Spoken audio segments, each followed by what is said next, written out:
And I just told my story, and this one man comes up to me after a couple days, and he goes, I don't give to charity. He goes, but I want to be your first donor. And he gives me a check for $1,000. Wow. And I start crying happy tears of joy. More tears of joy.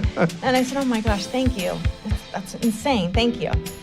The next day, another man sitting next to me says, Tony's talking, and he leans over and he goes, Cindee, what's the name of your nonprofit? And I said, Formidable Joy. Why?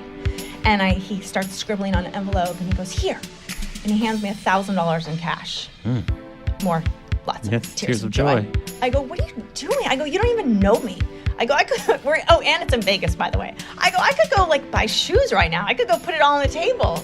And I'm crying. He's like, no.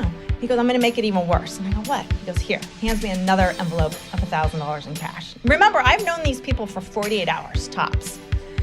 And I said, and I'm crying, and I said, what are you doing? And he said to me, he goes, I'm a plumber. Because I made my living in water. The least I could do is give water to somebody who doesn't have it. Welcome to the Amani Experience Podcast. In this podcast, you will experience wisdom, advice, and stories from creatives all over the world. Your host is Amani Roberts, who is a DJ, music producer, professor, avid book reader, and developing salsa dancer. On the show, we love to share the stories of creative professionals, especially people who've gone from the corporate life to the creative life. Once again, welcome to the Amani Experience Podcast. Welcome to episode 44 of the Amani Experience Podcast. For this show, we have Cindee Rood with us. Cindee is from Formidable Joy, a nonprofit that develops water wells in Malawi. Some of my favorite parts of this episode are just Cindee's passion, which is evident from the beginning of the interview to the end. I love her passion as she talks about her work. And then I also really enjoyed the numerous stories she told about her journey in terms of developing the nonprofit, getting financing, getting fundraising, doing all that. I thought that was wonderful, great stories. I think you'll enjoy that as well. Her excitement and exuberance comes through the microphone. So enjoy the interview. If you want to reach me, you can contact me at podcast@amaniexperience.com. Please remember to rate and review the podcast on iTunes. Thank you very much for listening, and let's get to the show. Our guest today has traveled throughout the world, 59 countries and counting, many of her travels on behalf of various charities. She found that the simplest solution and most cost-effective way to improve the health and overall quality of life for communities is to provide people access to clean water. To date, she has spearheaded and completed 35 water projects throughout 9 districts in Malawi, from remote villages to primary and preschools to health centers. And most recently, 3 new water points were just completed at, you have to help me pronounce this, Dzaleka Refugee Camp in Dowa, Malawi, home to 38,000 people. Our guest is also an active member with other nonprofits, including UNICEF, Cambodian Children's Fund, Kusawera, and Rotary Beverly Hills. I would like to welcome Cindee Rood to the Amani Experience Podcast. Thank you. I'm so happy to be here. We are very happy to have you here with us. Let's see how we're going to get started. First, we're here in our mobile studio in Manhattan Beach, California. But tell us, where did you grow up? I grew up in Florida, right outside Fort Lauderdale. So I'm a Florida girl. Yes. Moved to LA 26 years ago. So now I'm practically a native. This is true. You went to University of Florida. So I did. Go Gators. Go Gators. All right. And then you got here. So you decided when you wanted to leave Florida, you wanted to come here and work in fashion, if I understand correctly. I did. When I was a little girl, I was going to grow up and be in the fashion industry. So when I graduated college, my plan was to move to New York, not LA. And I was going to go to New York, and I was going to work in the buying office or be a designer. I actually got a job offer as assistant buyer at Bergdorf Goodman, which is one of the greatest stores on the planet. But as a Florida girl who didn't even own a winter coat, I actually chickened out, and I had to say no to the opportunity. And maybe one of the biggest regrets of my life. Granted, Really? Things have... Yes. I'm okay with it now, but no, it really is. So when they had the opportunity to move to LA to be in the fashion industry, I said, yes, I'm going. Nice. I don't need a winter coat. No, you don't. Not here. Yeah, exactly. And so you said you grew up right outside Fort Lauderdale. Was it Boca Raton or what city was it? No, I grew up, it's called Plantation. So it's yeah. really just, yeah. I used to live in Miami. So yeah? I lived in Miami. I lived in North Miami Beach. And so Oh. Plantation was there. I used to work for Marriott. We had a courtyard by Marriott and Plantation. Okay. So I know a little bit about South Florida. Yeah. What happened once you decided to leave Gainesville and come out west? What was your first job here in LA?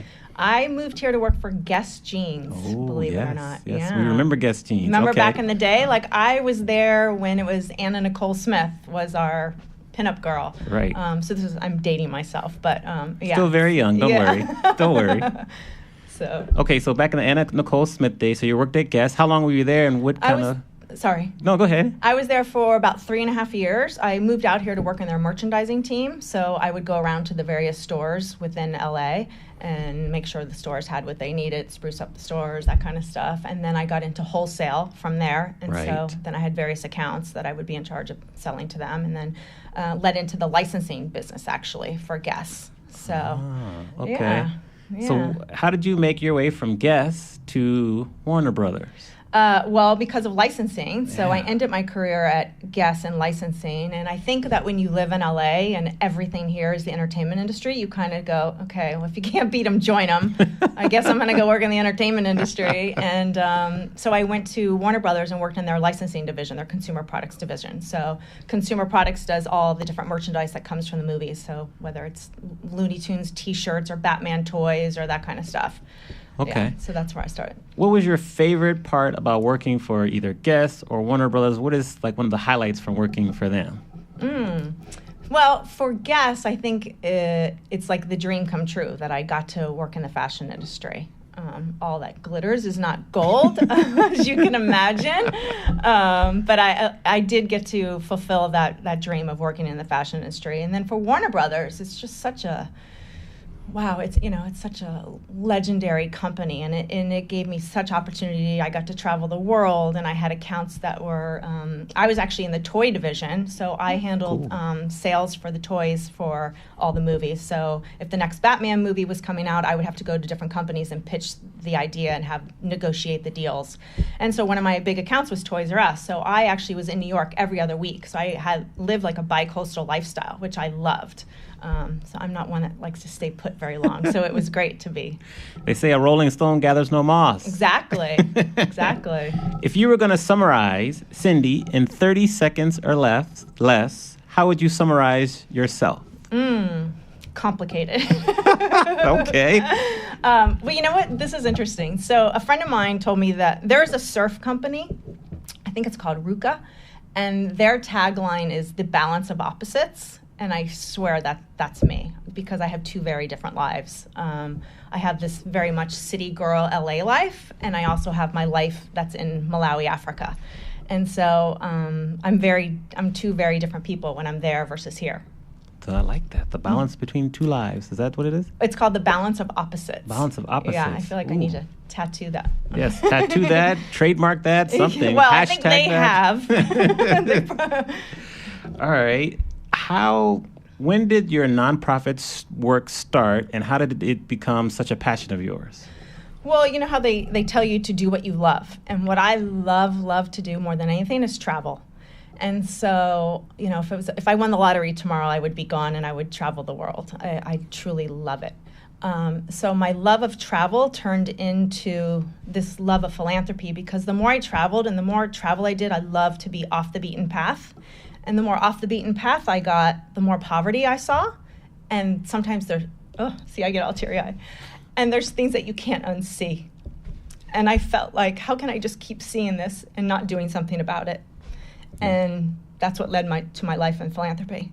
Good. Now we're going to go back to travel and your love of travel. If you could share with us maybe your top 3 or 4 places that you visited that really shocked you in the best of ways, what comes to mind? Wow. Well, I think India is fascinating. It's just a shock to all senses. It's fascinating. But I've been to the Middle East. I actually went to Syria on vacation. Wow. Okay. When was this? This is clearly before everything started. But we took a trip to the Middle East, and we didn't tell our parents that we were going to go to Syria. We thought they might like that idea very much. But so Syria is probably like the most off the beaten path I've been to, but I've been to Oman and Sri Lanka and Myanmar and Rwanda and Uganda, and so I'm at 59 countries and counting, I say, because I want to add a country or two every time I go somewhere. So. Yeah. What's next? What countries are next? Well, I leave to go back to Malawi again in June, and that's always a staple. But I try to tag on another country whenever I go to Malawi. Now I really want to see more of Africa. So last year I went to Ethiopia, and I went down to the south to visit all the different tribes in the south.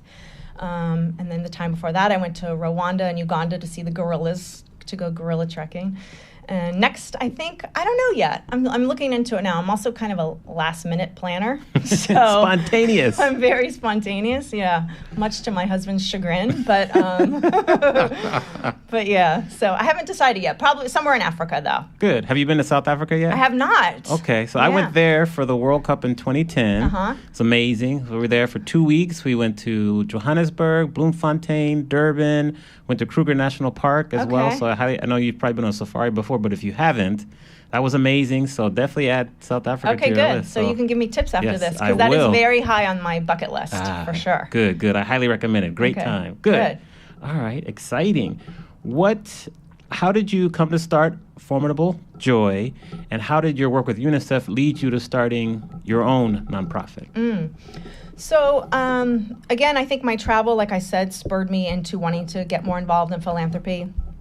My very first international philanthropy cause was an organization called the Cambodian Children's Fund. And you sponsor a child there. I think it's like $100 a month. But what I love about this organization is that they don't want you to just send your money in. You have to promise that you're going to be in touch with whatever child they match you with. So for the last, I think it's 9 years now, Shrinet has been our child. Great. And I talk to her all the time. I've gone to visit her 3 times. And that was really my first foray into international charity. And then I also got involved with UNICEF, and here I'm the chair of the Speaker Series Committee. And what that means is we bring in guest speakers, and our job is to educate and advocate and fundraise on behalf of UNICEF out in the field. So we have had people like Deepak Chopra and Tim Shriver, and frankly, though, the most fascinating people that we have are the people who are from the field. And I was just so fascinated by what people do in the field. And that's what I wanted to do. I wanted to go to the field, and I wanted to get dirty. Yeah. So I first went to Malawi. A friend of ours has an organization, and she was bringing volunteers to Malawi to work in an orphanage. And I went to Malawi, and I just fell madly in love with the people and the country. And I didn't know how I was going to come back, but I knew I was going to come back, which is a rare thing for me to say, because I think it's a big, wide world, and you actually shouldn't repeat places because you should see all of it. Get out of your bubble and see it all. But I had to go back to Malawi. And then cut to maybe 8 months later, I got involved with a water charity in Nicaragua. At the same time, my friend in Malawi was building property there, a community center and a guest home, and she needed water. So I married the 2 charities together and ended up getting more involved in Malawi and coming to all the meetings with her construction people, and there's where we met a driller. And the long story short is that I met this driller who we were going to hire to do her project, and I said to him, I'll fundraise, you drill, let's help people. And he was like, okay, great. I'm sure he thought, we'll do 1 or 2 projects together and I'll never see her again. But we just finished our 35th project together. Congrats. Just a couple weeks ago. Thank you. Yeah. All right. So you go to an African country, you look very different from everyone else there. Yes. What do you do to gain the trust of people? Because they've seen many people come before you that maybe have promised many things and not delivered. How have you been able to gain the trust so that now that you're on project 36, so to speak, they trust you? How did you do that? Wow, it's a really good question. And like I said, I'm sure that they thought I was going to be just like everybody else. And let's be honest, I never thought this would grow into this. I did not grow up in Fort Lauderdale going, I can't wait to drill boreholes in Malawi someday. I just never, ever could have predicted this path, ever. So can I just tell you a quick story about Please. exactly what you Yes. just said? So I recently, we recently just drilled at the Dzaleka refugee camp. So like you said, I don't look like everybody else. And, but to make it even crazier, and I am not UNICEF, and I am not the Red Cross, and I am not World Vision, I am none of that. But what happened was I have a partnership with a food organization in Malawi, and what we do is they supply 30% of the food to primary schools in Malawi each day.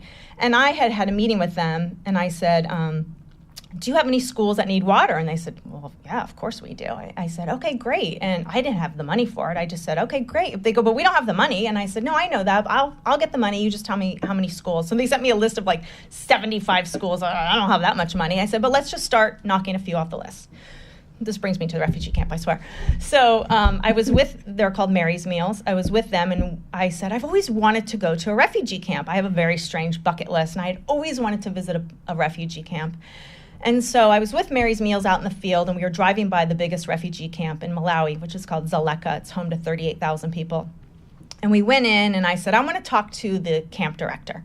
And they're like, okay. And I passed by. There's a line of people out to see him, and I kind of just walked in with my friend, and I introduced myself, and I said, I have a water charity, and I said, do you guys need water? And he said, yeah, of course we need water. Yes, we do. He's like, but we don't have any money. And I said, okay, I'll figure it out, not to worry. So that was like 6 months ago, and him and I started WhatsApping each other, because I live on WhatsApp with all my Malawian friends. And I said, I'm going to make this happen. He said, okay, you have to get the approval from the Ministry of Home Affairs and Security, and you have to get this. And I said, okay, I'll do it. Okay, it's fine. So when I went back last time, I had to present a letter, and I got the approval within 3 days that I could go drill. The camp director just happened to be in the office that day. Usually he's out at the camp, and he goes, I heard there was some American who was getting permission to drill at the refugee camp, and I just had to come see if it was you. And I said, it's me. He goes, I never thought I would see you again. I said, I told you I would be back. So, I think I say what I'm going to do, and I do it. When it comes to Malawi, I promise it. And I think now they believe me. They're like, okay, she's really coming back. She's really going to drill for us. She's really going to do this. Yeah. So. Good. That's an admirable trait. Thanks. Keep it up. Why was it important for you to see a refugee camp? Wow, I have such compassion for the plight of refugees. I can't even imagine as a mother to have to leave your home, to not know if you're safe. To have to go to another country, knowing that you may never, more than likely, you'll never return to your home country again. I can't even imagine that. So my heart is just, I just feel for them, for that. And it's in the news a lot lately, as you know, and right.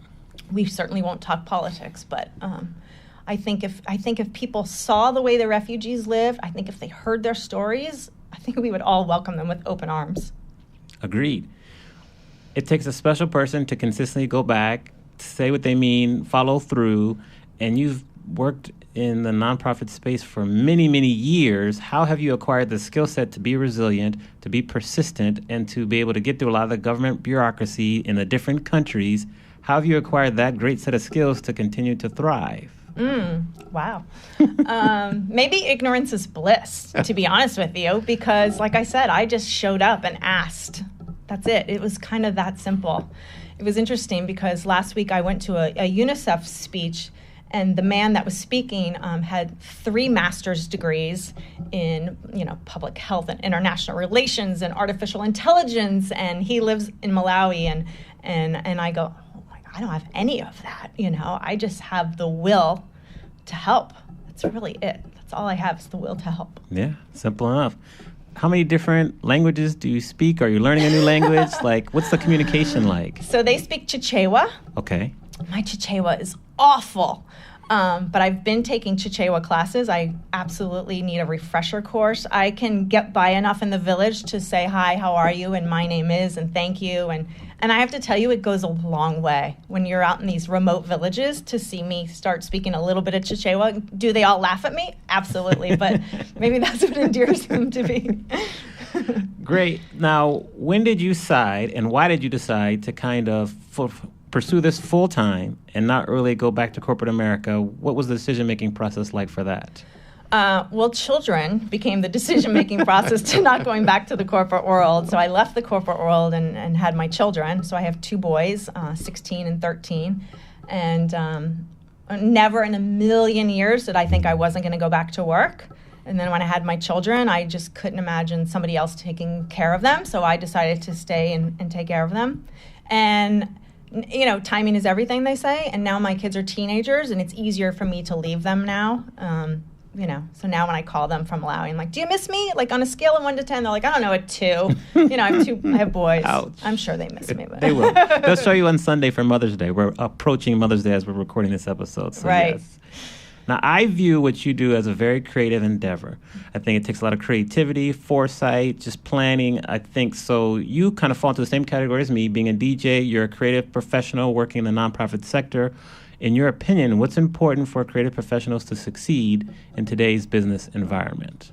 Yeah, I think probably on paper, you wouldn't think a nonprofit or drilling boreholes in Malawi is creative, and I could understand that. However, I think you have to take it all the way back to anybody when it comes to branding. You know, I still had to come up with the name and the logo, and you had to be very creative to get people to care about a country and a cause on the other side of the world where 99.9% of people are never, ever going to visit. So you do have to be creative in that purpose. But at the end of the day, isn't it just passion? Like, you have to love what you do, and that just makes you all the more creative. Yeah, you know? Agreed. Yeah. Where did the name Formidable Joy come from? Good question. So joy is my trigger word. I love the word joy. And I especially love the word joy in Chichewa. And to say joy in Chichewa is Chimwewe. I just think it's the greatest word. And joy is my trigger word because when I'm there, I am so full of joy. And the people who have nothing are so full of joy. So it is such a trigger word for me. And then, so here's how the name came about. So when you're creating a business, it's like when you're naming a baby, right? You come up with 100 names and you just keep ticking them off the list. So 3 years ago, I was in the Philippines, and I love art, and I bought a piece of artwork, and it says Formidable Joy on it. But I just tucked that in the back of my head. I never gave it another thought. But when I knew I wanted the name of my organization to have joy in it, I still hadn't thought about that piece of art I bought. And then one day I was just like walking by my living room, and it's in my living room all day, 24/7. I never thought about it. And I looked at it and I went, oh, that's the name. That's it. And everybody's like, no, it has to have the word water in it. It has to be this. And I said, no, it doesn't. This is what it is. And then why does it bring you so much joy when you visit Malawi? Like I said, it's just something about the people who have nothing, and here supposedly we have everything, right? We have everything, and yet how many miserable people have you met in your life here? And there, I've never met a miserable person there. They are just full of life and presence. They're so present. They're happy people. And just so you know, the tagline from Malawi, not my tagline, there is the warm heart of Africa. So it's like a known how friendly and kind they are. Good. Yeah. Another skill you have is fundraising. That's very difficult for many, many people. How have you become so skilled at fundraising? Wow, that is a skill I'm still working on. It's hard. I'm not going to lie. It's hard. Like I said before, how do you make people excited about giving you their money for a cause in a country on the other side of the world when there's so many issues locally that need addressed? And I realize that. All I can do is tell my story, tell their stories, share videos and pictures and let them see the results. Like, here's the before. Here's a woman with a baby strapped to her back who is getting her water from a river. It's dirty. I have pictures that I can show you. I know we're on podcast. Nobody can see them. But we'll show the pictures in the show notes. But I can show before and after. I can show impact. I can prove to you that their lives have changed. Great. I think you might have answered the question already, but I love to ask it anyways. Why do you love what you do? it just, selfishly, it fills me with so much joy. Yeah. So it gives me a warm, fuzzy feeling that I can, and even though I'm getting teared up talking to you, and I'm kind of known for getting teared up when I talk about this, what's crazy is that when I'm there, I've never cried over what they lack. I cry every time, though, when there's a celebration, when the water is coming out. I cry when that drill goes in the ground and the water spurts up. I cry. When we celebrate the water, I cry. So I only cry happy tears when I'm there. Okay. Yeah. These can be happy tears as you're sharing stories as well, too. Yeah, We'll true. count them as happy tears. Good. When was the turning point for you with Formidable Joy when you realized, wow, this is going to work, this is getting bigger than I had even imagined? When was the turning point? I have yet another story, and it Please. involves when I got like a sign from the universe or God or whatever you want to call it.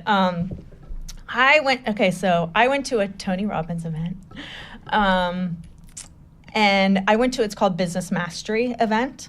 And the Business Mastery event is, well, listen, at the end of the day, a nonprofit, you have to run it like a business, right? I need money to come in for it to be successful. So I went to this because I wanted to learn how to run my nonprofit like a business and make sure it's profitable, and I was doing it correctly. But what's interesting is everybody there is running a business. So there's doctors and lawyers and real estate agents and whatever, and we're kind of pairing up throughout the week, and you tell your story and you say, hi, I'm a DJ and I'm trying to get more listeners, I'm trying to get more this, and I go, hi, I am a nonprofit and I drill boreholes in Malawi. And basically everybody would look at me and go, well, good for you. Good for you. Okay, that's weird, but okay, good for you.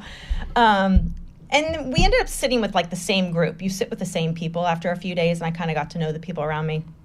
And I just told my story, and this one man comes up to me after a couple days, and he goes, I don't give to charity. He goes, but I want to be your first donor. And he gives me a check for $1,000. Wow. And I start crying happy tears of joy. course, more tears of joy. And I said, oh my gosh, thank you. That's insane. Thank you. The next day, another man sitting next to me says, Tony's talking, and he leans over and he goes, Cindee, what's the name of your nonprofit? And I said, Formidable Joy. Why? And he starts scribbling on an envelope, and he goes, here. And he hands me $1,000 in cash. Lots of tears of joy. I go, what are you doing? I go, you don't even know me. I go, and it's in Vegas, by the way. I go, I could go buy shoes right now. I could go put it all on the tables. And I'm crying. He's like, no. He goes, I'm going to make it even worse. And I go, what? He goes, here. He hands me another envelope of $1,000 in cash. Remember, I've known these people for 48 hours, tops.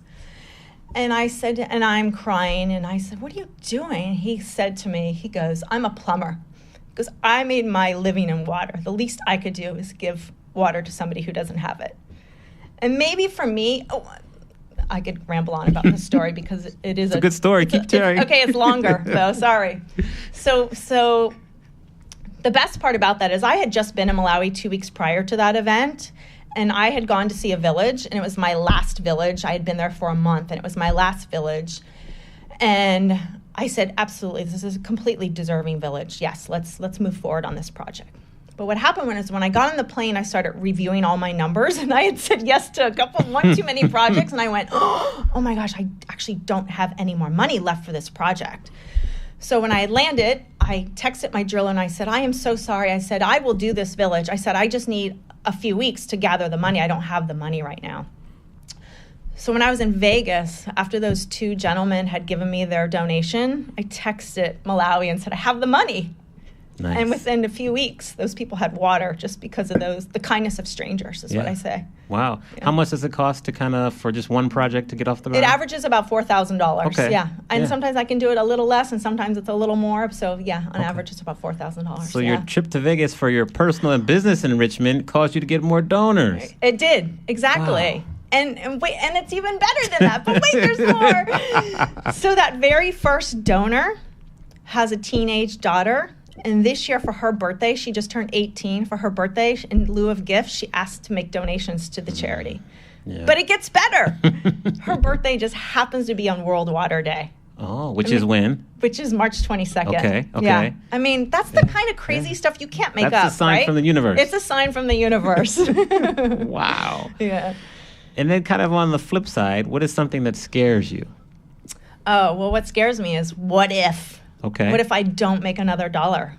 What if? what if I want to keep saying yes and helping these people, but the funding doesn't come in? That's what scares me the most. And how do you work through that fear and continue to kind of move forward? Trust, I guess, right? Having faith that it will turn out, just like I knew I was coming back to help that village and somehow I would get the money. I'm confident that I will keep doing this and I'll keep fundraising. All right. Faith and confidence. I like it. Now, the nonprofit industry sector is very crowded. Right. How do you distinguish yourself and kind of rise above the noise and distinguish yourself? Right. So you're right. There's a lot of nonprofits. I think I heard there was something like 1.5 million registered charities in the U.S. That's just in the U.S. Wow. So imagine. I mean, there is a lot of, but do you know how much money there is out there in this world? Let's look around right now. There's a lot of money out there. So I distinguish myself, one, because I show you where the money goes. 100% of all donations go directly to the projects. I pay my overhead myself. If you donate, you're not paying for my airline ticket. You're not paying for my chicken sandwich in the airport. You're not paying for anything. You're truly going straight to the field. And I'm personally assessing every single project, and I personally go review every single project to make sure it was done. So, all right. That's how you distinguish yourself. How has a failure or an apparent failure set you up for later success? Do you have a favorite failure of yours? Favorite failure? Well, nobody likes to fail. But here's what I will say about failure. So maybe every failure in my past has led me to this. So maybe every job that I didn't get, and maybe every boy that broke my heart, you know what I mean? It's like all of that led me to my path. Had I gone to New York, none of this would have happened. Had I have, not married my husband, it's like it's a trickle effect, right? Yes, so I guess every time somebody told me no, it actually was leading me to this. What did your friends and family say when you said, I'm going to start my own nonprofit, we're going to go to Malawi, we're going to, drill for water and provide all these people and villages with water? What was the reaction from your family and friends? I probably half thought I was crazy and half were like, that's just Cindee, That's probably what it was, yeah. Okay. Some are not surprised at all. And, because I also go by myself 99% of the time. I go by myself to Africa, which, I have some people who are like, oh, what do you mean? It's big, bad Africa. I'm like, it's fine. It's easy, So maybe I can prove to people that it is attainable. It's not so scary. Yeah. How do you kind of make your way being alone now you're used to it, but when you first went, what did you do to kind of just stay adjusted and be open and welcoming when you went there by yourself? Because it can be a little intimidating at first, I would assume. Yeah, it sounds intimidating, right? So when it comes to Malawi, now I've gone so much that I know everybody, and I have the people who pick me up and take me, but when I springboard and go to my other countries, so like I went to Rwanda and Uganda by myself, I went to Ethiopia by myself, and I love traveling by myself. I love it. I love an experience. Like, I just love it. I'm not intimidated by it. I haven't been intimidated by it yet, traveling alone. So maybe I've also been very lucky. I haven't had any, other than food poisoning. And I got food poisoning in Cambodia, and that was awful. But other than that, I haven't had any horrible experiences, and I love traveling alone. The people there have more issues with it than I do. They're like, they'll say to me, this in African culture, this isn't normal. Like, I would not let my wife travel by herself. And I said, I know. Yeah. I'm going to reference a quote that you've mentioned in the past that has been impactful for yourself. It's one of my favorite quotes as well. I love quotes. It's like an African proverb. It says, if you want to go, let me think here. If you want to go fast, go alone. If you want to go far, go together. Yeah, I love that. What does that quote mean to you? Well, nobody can do anything alone, right? I mean, as much as I do a lot of this alone, but I kind of sometimes refer to myself as just the bridge. I'm really just a bridge between here and there. I can't do anything that I'm doing if it wasn't the support of so many people here. I mean, starting at home. Right. If my husband wasn't so supportive and my children, I couldn't be doing this. If I didn't have the friends and family and the donors, I couldn't be doing this. None of this is me, Okay. Takes a village. It does take a village. To help a village. In more ways than one. Preach. how do you handle your critics? I'm sure that as you get to be more popular, as your nonprofit gets to be more successful, there are always some naysayers or haters, as we call them, pop up. How do you handle them? 50-50. Some, I just roll my eyes and I don't even care what you say about me. Sometimes I get angry. I had a woman just a few weeks ago when I was telling her what I did. She said, well, why not work in the U.S.? There's plenty of stuff to do here. And, well, okay, so if you do want to work internationally, why can't you pick a country that's closer to you? And I said, well, I didn't pick this, so would you feel better about it if I was, I don't know, rescuing dogs or cats or saving the polar bears? Would that make you more comfortable? You're always going to have naysayers. You are, no matter what. If I was rescuing dogs, people say, why aren't you rescuing cats? If I was, they do have. And sometimes when I'm in my obstinate mode, I say, well, what are you doing? So you want me to do all of this, but what are you doing? Right. And it's usually the ones that aren't doing anything who are the most judgmental. I'll just nod my head to that one. So, yes. Now, we'll see if you have an answer for this. I think you might. But tell us about the darkest time of your life, how you got through that, and what did you learn from that experience? And you can pick, it doesn't have to be when you were 9 or 10 years old. It could be when you were an adult, or maybe a tough time getting, approved for something. Just something where you kind of hit a low, and then, you got out of the low, and now you've, risen from the ashes like a phoenix, and you continue to thrive. It can be anything. Well, I'm just going back to all the jobs that I thought I wanted so much. And Is there one besides the first one you graduated from University of Florida? Well, sure. So when I knew so my background, I wanted to always be in fashion, right? Yes. That was my goal. I was going to be in fashion. And so when I left Warner Brothers and when I had my kids, I started my own line. And it looks great in my son's closet, by the way.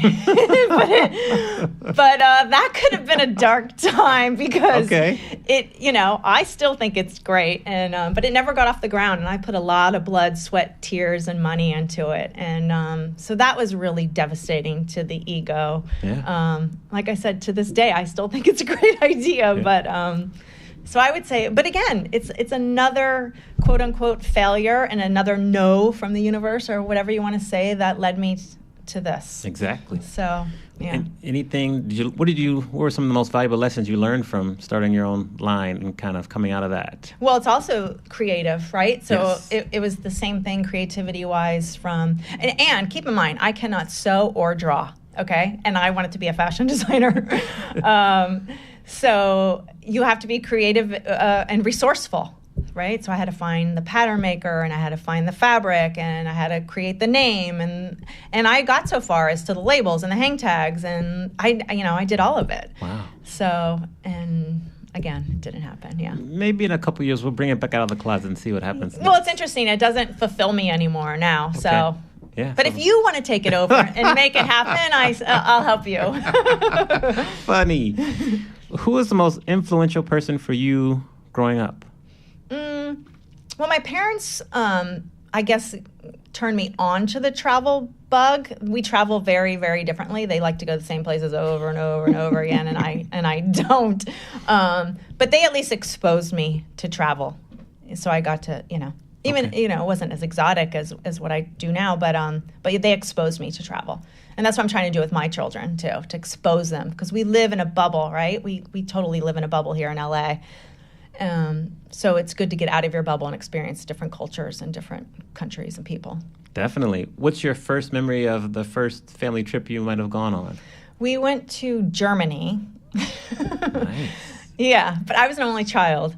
So it was just me and my parents, and I was like, I don't need to see another church or castle or, I don't want to eat that food. And, so I didn't enjoy it. But, again, it exposed me. Good. Now, when you were 21, you were still at University of Florida, Gainesville. So we're going to go back and talk to 21-year-old Cindee and give her some advice based on what you know now. What advice would you give your 21-year-old self? Well, being 21 in Florida, I would have said more sunscreen. But that's probably not what you meant. Well, that'll be part one. What's part two? Sunscreen. Don't worry so much about boys. That's number 2. That's a common theme I'm learning, but go on. It is? Yes, that's interesting. Imagine, I was watching, I forgot who it was that was being interviewed, and the woman was also saying how she worried too much about boys when she was younger, and I wish I could remember who it was. And she said, I could have learned Mandarin Chinese with the amount of time that I spent worrying about boys. But, what 20-year-old doesn't? True. But what would I tell my 21-year-old self? I would tell her to follow her bliss more and not to be so worried. Be a little more confident and follow your bliss. Yeah. I like that advice. What is the one lesson in life that took you the longest to learn?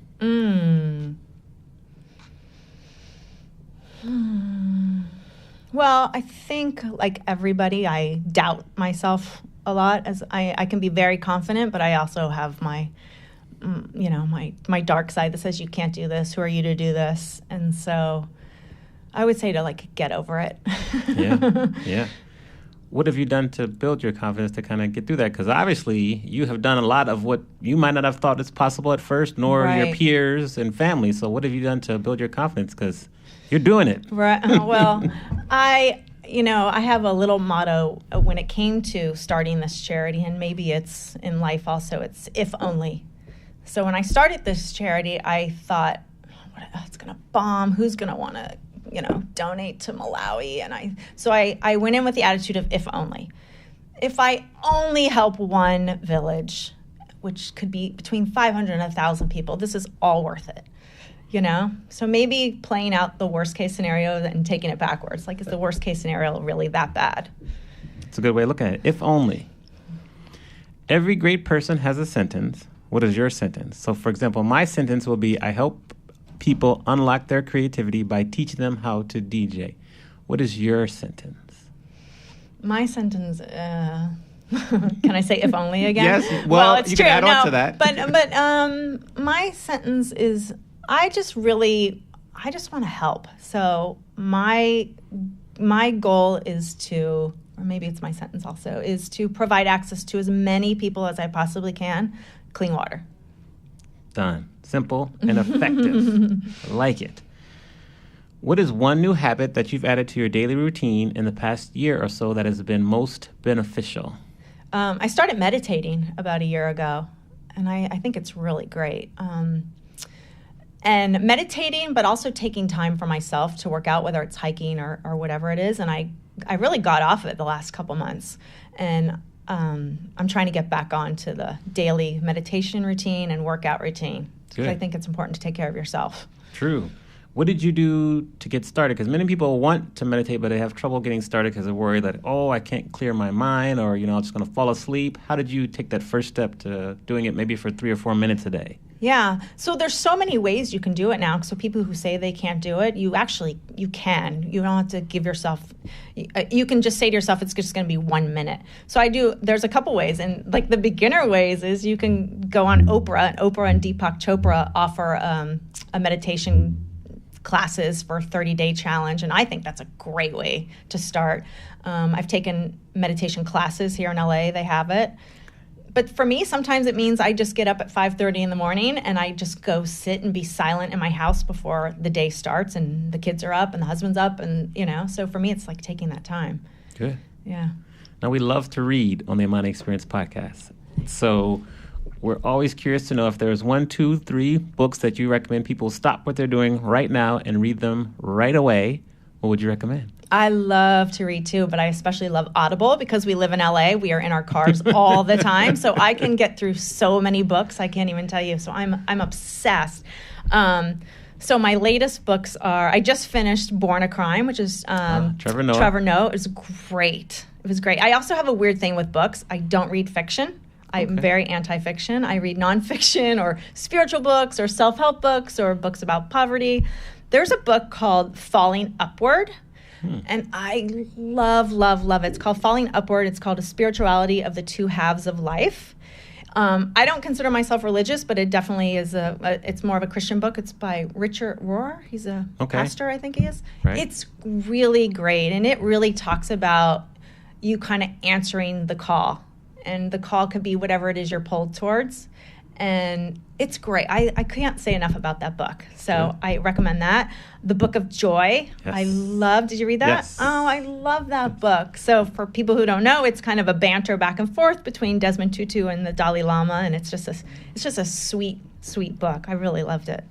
And right now I'm reading a book about Malawi. Probably not a lot of people are going to want to read that, but it is interesting. It's a book it's called the Fraught Embrace, and it's by a woman who actually has gone to Malawi 20 times to do research on the AIDS epidemic and altruism through the AIDS epidemic. And she interviewed people, and this is what I like about it. And she interviewed people like, what do you want? The villagers, do you want education? Do you want AIDS medicine? Do you want this? And guess what their number one answer was? Water? Clean water. Wow. So that's a really cool book for me. I really like it right now. But again, probably not big for your audience. You never know. You never know. We'll add it to the show notes. Yeah, so those are some of my top picks right now. Good. So the Trevor Noah book, that should further motivate you to see what South Africa is. Exactly. Because, that's all it is about. It's very fascinating. Exactly. Very well done. And, here's a little trivia for you. Did you know Cape Town, which you've been to Cape Town, right? Not yet. Oh, you That haven't? was the one city we didn't go to. Oh, okay. Yeah. So Cape Town is about to run out of water. I read that, yes. Yeah. So see how I link it all back to You're water? linking it all back together. What are they going to do? How are they going to get water? Well, right now they're having rationing. So last I had heard it was like 13 gallons a day that they were telling people that they could use. So so they're it's a major cosmopolitan city that might run out of water someday. It's crazy to think. Imagine if LA ran out of water. Yeah, and just so people have perspective, explain how many gallons of water a traditional American family might use in a day, which is more than 13 gallons. Yeah, so traditionally, anywhere between 100 and 200 gallons of water we use. So if you think about, even if you just look around this room, everything has a water component. Whether eating, drinking, you can't make things without water, dishwasher, laundry, water the plants. My son took a bubble bath the other day, and my bathtub apparently is 50 gallons of water. I mean, that's insanity, right? Yeah. Wow. But over there, they might use as many as 5 gallons, and they, again, have to shower and drink and cook and everything else. Yeah, so that really puts it in perspective. It really puts it in perspective. And most of the time, the water they're using is dirty. It's not even clean water. So got to get the water and get it clean as well. Right. So it's like step 1, step 2. Yeah. Now, as you look back on your career from when we were in high school, college, to Warner Brothers to now, what would be some of your most defining moments that you're most proud of that you've achieved so far in your career? Because we still have a long ways to go, but so far, what are some of the more defining moments that come to mind? Ooh, defining moments. But I know I keep going back to now, but now is to me the most defining moment. Nothing compares. No award, no trophy. Other than my children, obviously. Different kind of award. Those kind of trophies. Like nothing compares to this as far as I'm concerned. It just doesn't. Okay. How can you, yeah. You can't. You can't. So tell people, first of all, how they can find you on social media, and also share how they could donate, or if they want to learn more about Formidable Joy, kind of share with us the proper links and websites and all that jazz. Yeah, so you can find us at formidablejoy.org. We're on Facebook at Formidable Joy, and then I happen to love Instagram. Instagram, we are formidablejoy.org. And you can donate online. There's a big orange button with a donate. What else you can do, and I think this is important because people say, what can I do? What can I do to help? There's 3 things that you can do, whether it's my organization, whether it's something that you love, and that is you can educate, advocate, and fundraise. Those are 3 things you do not even have to leave your desk to do. You can educate yourself on the water crisis or whatever pulls you. It doesn't have to be my organization or my initiative. Whatever pulls you, you can educate yourself. And then you can advocate on behalf of those people who don't have a voice. So educate yourself, advocate for them. And then obviously fundraising, because at the end of the day, these projects can't happen without the funding behind them. And for people who say, but I don't have the money. So this all started because I decided 3 years ago that for my birthday, all I wanted to do was raise money for a well. That's all I wanted to do was one well, and I was going to be done. And within 24 hours, I raised the money. And people who give up their birthdays to donate to charities, you still get gifts, and you're doing good. So that's one way to do it. Fantastic. All right. Well, we're going to ask the final question, but before we do that, I just want to thank you for being on the show. Thank you. You have quite an inspiring story. I love what you're doing. I appreciate the effort that you're putting in spreading the word, and you're very passionate about it. And I can see that just from meeting you today and talking to you today. So please keep going. Thank you. Keep in touch. And we always let our guests kind of leave the show with any last minute words of wisdom or advice about, succeeding in today's environment, being creative, whatever you want to do. So I'll just say thank you again, and you can take us home with any words of wisdom. I think my words of wisdom would be follow your joy, because whatever brings you joy is what you should pursue. Thank you very much. Thank you so much. You're welcome. Thank you for listening to the Amani Experience podcast. You can check out the show notes on amaniexperience.com/podcast. Please remember to leave us a review on the platform you are listening on, and share this podcast with anyone who you feel would benefit from listening. See you soon on our next episode. Yeah, say a couple numbers for me. 1, 2, 3, 4, 5, 6, 7. I'm so nervous. La la la.